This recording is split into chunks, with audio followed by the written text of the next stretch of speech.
So they say laughter is the best medicine. It's also great medicine for the health of your brands and the effectiveness of your brand communications.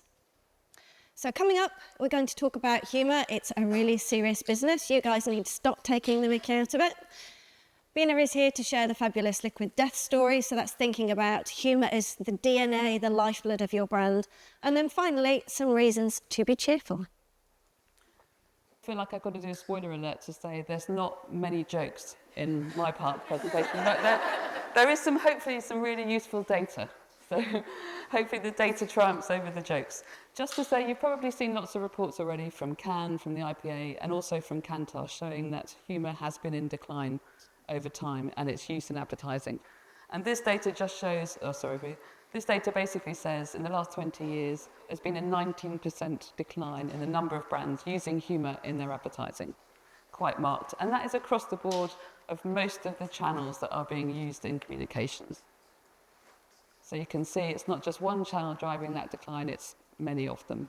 There is, for the astute ones of you, there's a little uptick at the end for a couple of those channels, and we will come back at the end of this session and just talk about that a bit more. But generally, over time, that trend has been consistent, that there has been a decline in the use of humour. Which seems like a shame, because it was one of the reasons I joined the industry in the first place. It looked like really good fun from the outside. Lots of theories about why that might be happening. Why is there this decline in humour? One potential reason, and these aren't backed by data, might be the rise of brands wanting to talk about purpose, the good they're doing in the world, and showing people the difference they're making, and potentially doing it in a more worthy way and not using humour. So potentially the rise of purpose. The other potential reason is obviously the cost of living crisis, and there might be a concern that brands might look tone deaf if they're using humour against that backdrop. I think we'd like to go on to say actually consumers really love a little bit of dose of humour given everything that's going on. And then the last reason that might be happening as to why there's been this decline in humour is potential fear. Oracle did a survey, a global survey 2 years ago where they talked to 1,200 consumers, 3,000 marketeers, and 91% of consumers said they really wanted to see brands using humour. 95% of marketeers said they feared using humour in their communications. Not this audience, of course, there's no fear here, is there? But I thought it was a really interesting point about, the fear of getting it wrong is obviously a driving factor. So, we are here to stand up For comedy. It's all about timing, obviously, and we weren't going to get that right. We didn't. So, the science says it works.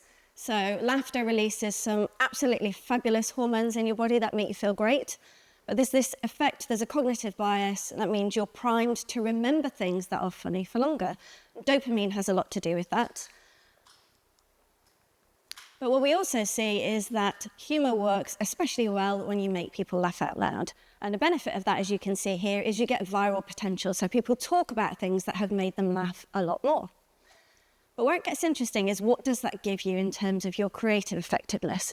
And what you can see is that humour in advertising has a really strong relationship with enjoyment, which we know is really important in creating memories. Where we've got less of a relationship is in terms of branding. And it's really important that we remember, yes, we want to entertain people because they pay attention to things that are entertaining, they remember them, but we're in the business of advertising. And so what we see is where brands connect that humour, they connect what's funny to their brand, that's where you get the sales effects, both in the short term and in the long term. Just 3 examples of brands that have been using humour consistently over time to drive their meaningful distinction. I love the Specsavers campaign. I'll put them on to make the point. Dramatising the consequences of not going to Specsavers has meant they have done all sorts of humorous things over the last, I think, more than 20 years. Marmite's having fun with the idea that people either love it or hate it. And Snickers dramatising, again, the consequences that might happen to you if you're off your game because you're hungry and in need of a Snickers. So very simple examples of where the humour is inextricably linked with the message those brands want to deliver to its audience. So the data that I promised you earlier, Lawrence and the IPA very kindly let us mine the IPA effectiveness data bank to see whether we could glean some useful data points around humour. The IPA database is now 44 years old. It's got 1,500 cases in it. And they are those cases that the most rigorous proof of the advertising effects that you can imagine. Having entered it and not always won, it's a really tough bar to set. So we thought we'd look at brands that have used humour in the database and brands that haven't. And this data set we looked at was just the last 10 years of data. And you'll see, first of all, that the brands that have used humour reported a greater number of business effects than the brands that didn't use humour. And when you look at what those business effects are, they're all the business effects that you'd want to be able to report back to the board. They are driving value, volume, profit, and market share. We might come back to pricing, but pricing was also a thing that they also managed to prove that they were able to drive. Of course, Annabelle's already made the point that we need to be able to go and talk to the board about return on investment. The humorous campaigns actually delivered a higher return on marketing investment than the campaigns that didn't use humour. Whilst we found that the brands that used humour spent more on average, they also returned a far greater profit back to the business. So you spend more but get more. Two of the data points that we thought were interesting from the database. One is that business to business as a sector feels at the moment as though it's underutilising humour. Now, there may be a perception that if you're talking to people in their professional capacity, maybe you can't use humour. I think the WorkPay campaign, Rockstars campaign, proves how effective humour can be to deliver a very simple message about the benefit that you'd have if you use that brand in the workplace. And the other interesting area is the underrepresentation of premium brands using humour. Again, there may be a perception that if you're going to justify that price premium, you can't use humour. Lawrence has already talked about Yorkshire tea. We'll probably talk about it again. But there are numerous brands now that are showing that it doesn't mean that you're going to devalue the brand if you use humour cleverly. So we wanted to just touch on some of those fears that Bridget referenced. Purpose, first of all. So actually, humour can be the best thing to use if you're trying to talk about something serious, something that's difficult to talk about. We have a fabulous example here from 10 Men talking about male urinary incontinence. This is one of our Kantar Creative Effectiveness Awards winners, but critically, we've also seen this success play out in market in terms of sales, but also in terms of a sense that this is something to be embarrassed about and that people can't talk about. Uncertainty, so, there can be a fear of getting it wrong when people are facing difficulties, but we've seen brands like Aldi here, not in my Kevin the Carrot outfit today. Actually, in difficult circumstances, if you go back to the war, humour was used a lot to give people light relief. So the key is to get it right and not be tone deaf. Fear is another one, and this is where we can help you. So Nationwide appeared earlier in Adele and Martin's presentation. So we can help you through that whole creative development process, look at the seeds of the idea through to the final execution and in market to make sure that you're getting that humour right and that it's connecting to your brand. There was one other thing that I thought is potentially on your mind, and Bridget's touched on it a bit with those premium luxury brands, is a fear that if I'm funny, people might think I'm not any good. But actually, humour doesn't devalue your brand. We've got some wonderful examples here. Pampers, this was their cinema ad. It landed in the top 2% of all ads for people saying they were willing to pay a premium for it. And this was a really laugh out loud campaign. As you can see, about a baby having a poo and everybody fearing the consequences. And we've got M&S Food with their fantastic Christmas campaign using humour really well, but a brand that's all about quality experiences. And finally, Yorkshire Tea. Thank you, Lawrence, for referencing that. Where we've got the data here to prove what Lawrence was saying. They went from number 3 to number 1, but they didn't buy that share. They maintained their price premium. So we're going to hand you over to Bina now to talk about liquid death and humour in your DNA. Perfect, thank you. I'm quite upset that the answer wasn't liquid death to that previous poll, but hopefully you all voted that anyway. So I'm assuming because you're all marketeers that you have actually heard of liquid death. People are smiling and nodding. Yeah. If not, you've got a can on your chair, so please crack one open and don't be scared. It is just water. I'm just going to give you, I've got a timer in front of me that's a lot lower than it should be. So I'm going to talk quickly. I'm going to give you a bit of background on how the brand came about, but it's all this. The reason I'm here is to talk about humour, obviously. The name Liquid Death in itself is ridiculous. It's water in a can, and one of the ideas behind it is when asked about why is it called Liquid Death, it is quite simply what is the most stupid name possible for a can of water. and this is what they landed on. So a bit of the strategy behind it, I think times have changed, and in terms of health and fitness, that's been a trend for a while, but particularly like sober people or people who are starting to do something called zebra drinking, which is like you have 1 pint and then you might have a non-alcoholic beer and then another pint. And then a lot of people who are in industries like rappers and artists who wouldn't normally necessarily be associated with health and wellness are kind of pushing this at the forefront. But when you look at brands that speak to this, they tend to be not the most fun. They use subtle tones. They're usually marketing about whatever it is that's the kind of functional part of their product or why it's good for you or why you should buy it. Whereas the unhealthy brands are the ones that have all of the fun. So the sweets brands, the beer brands, they make stupid, funny adverts that feel more like entertainment. And, you know, as somebody said earlier, you're more likely to share something with somebody if it's made you laugh. So that's kind of the thinking behind it, is why not combine the two, and a tried and tested theory that works for the less healthy brands and apply it to something like water, which is a category that was ripe for something a little bit more exciting. And yeah, can we build this into a big brand and make health and sustainability a little bit more fun? So what the hell is liquid death? Obviously, I've explained it's water in a can. In the UK, we've got still, sparkling, and then a mango and a lime. In America, they've got the range of teas you can see in the picture up at the top. But it's more than just a water. Anyone can sell water. We all drink water. There's multiple places you can get it from. And we can't own water as a liquid. But we can own the feeling that's associated with the name liquid death or any of our content. So as a company, we try to act more like an entertainment business than an FMCG company in terms of the content that we're putting out. So everything that we put out, we're basically competing with the attention for everybody on the internet. So it's not just that, okay, we need to make sure that people are seeing a Liquid Death ad more than they're seeing an Evian or a Buxton advert. It's more when people open their phone, you're competing with every single brand. Like everyone in this room probably has a social strategy. You've got 3 seconds, if that, for somebody to interact with what that content that you're putting out is. So the goal for us is to kind of break the internet, as a phrase they use in the States, with ridiculous campaigns that people are going to talk about and share. There's some examples on here I'll go into in a little bit more detail.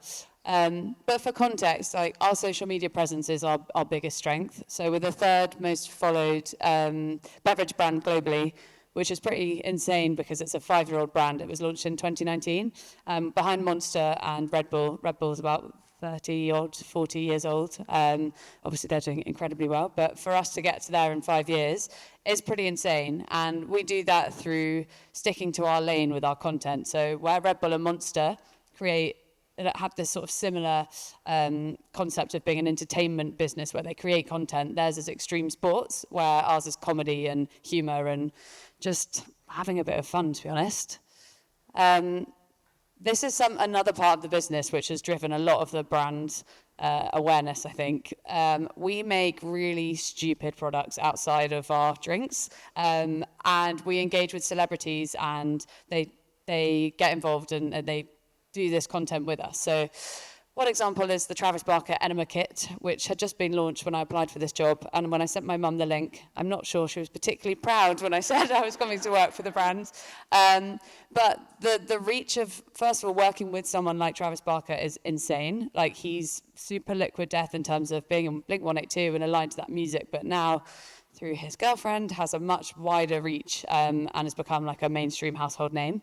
The media value of that kit that we made is around $35 million, and we spent nowhere near that to get it. So I guess the point of this slide is, if you work with people who carry a bit of weight and do it in a way that's funny and engaging, the returns you get on it is incredible. And that's all coming from earned reach, so PR and people just literally talking about it, sharing it with each other. And the one that had the biggest reach for us was the Tony Hawk's blood-infused skate deck, which is pretty divisive when I talk to people about this. For those of you who don't know who Tony Hawk is, he's probably the most famous, well, the only famous skateboarder outside of the skate community, whether you're a skater or you played Tony Hawk Pro Skater 2 as a teenager, as I did. This one got a huge, huge reach, and basically, I haven't even explained it, we drained a pint of his blood and mixed it into paint and painted the deck of 100 skateboards, and they sold out instantly. And obviously the whole thing is, again, pretty ridiculous, but it's talkable and it's shareable.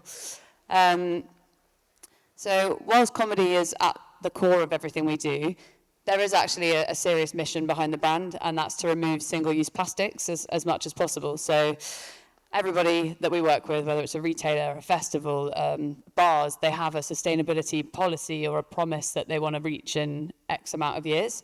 And removing plastic is a pretty easy way to do that.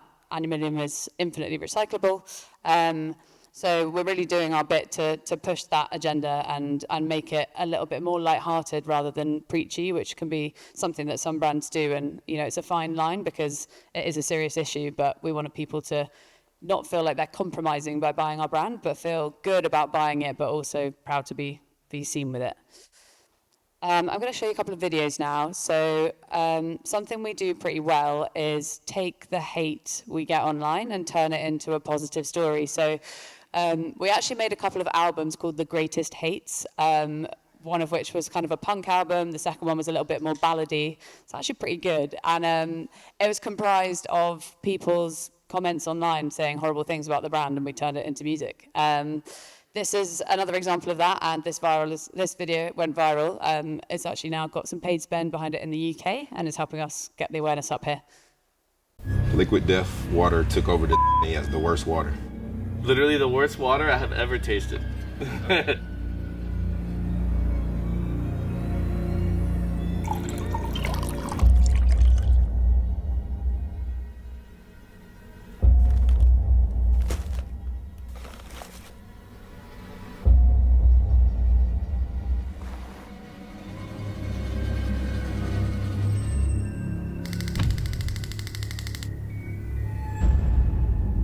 Can we go ahead and get him wired up?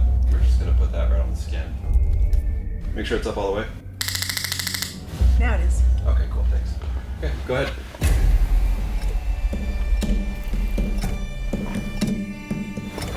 I'm not noticing too big of differences.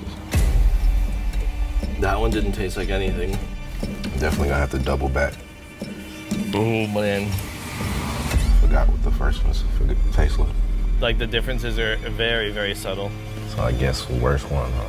Pick the worst water. Okay. I think it was it? No, one of these was really bad, but it was in... I think this is the Liquid Death.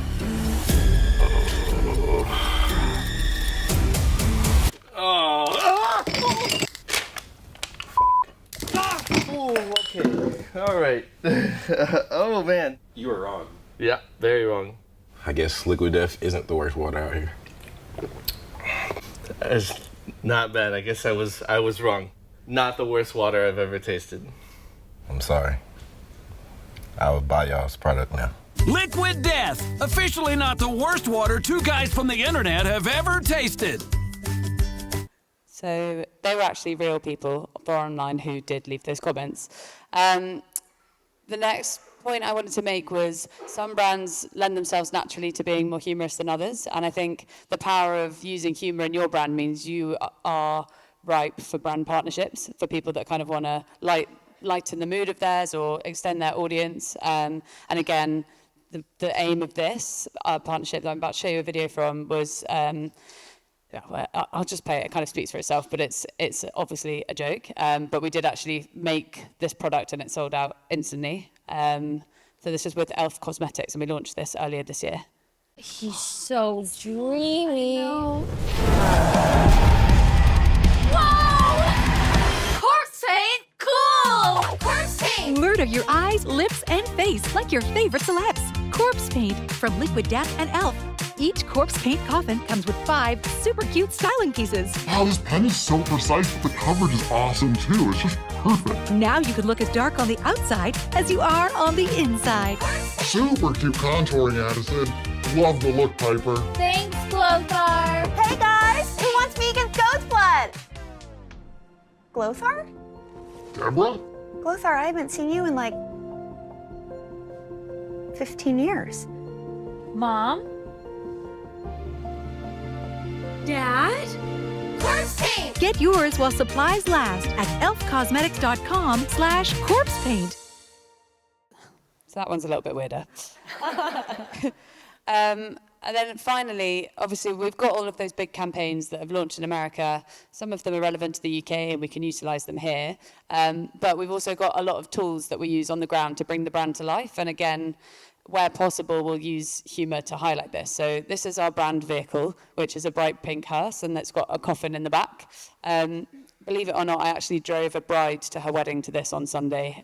On her request, she's a tattoo artist, she's one of our influencers, and her now husband is in a band who plays at Download, and they got married in a dive bar, which is one of our key accounts. So the whole thing came together nicely, but was probably one of my weirder days at work, I would say.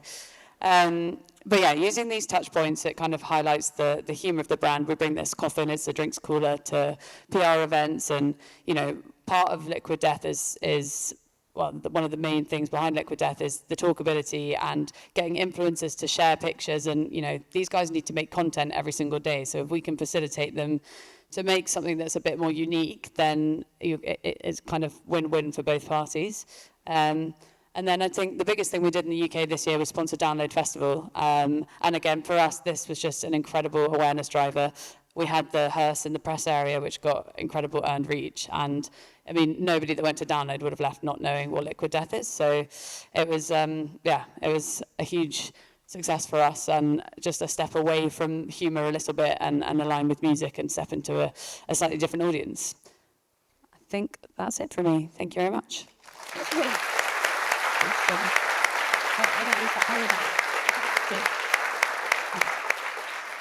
This is a presentation where it'd be great to actually take a photo of the audience laughing instead of the people on stage. It's great to see you all enjoying that fantastic content. Thank you, Bina. So we just wanted to give you some reasons to be cheerful. You've seen indications already that humour's coming back, and it's winning lots of awards, so more evidence that it's working. And you may be wondering, what is she doing standing on stage in a glittery dress? I'm here to represent Christmas, because last year, Christmas ads were a lot funnier. As you can see here, this is a brilliant example. KFC were sticking with chicken, although they were teasing us, thinking they might be doing turkey. We saw ads on the whole were a lot funnier, but they were also more effective, and that was because the connection to the brand improved dramatically. So we've got people out in the networking area later to share with you some of the insights from that. But what's really interesting is that people in Britain, over half of them, wish the ads were as good all year round as they are at Christmas. So we need to go out there and give them that entertainment factor. So do come and talk to us to learn about how to do that. And what you can see is the effectiveness also shone through.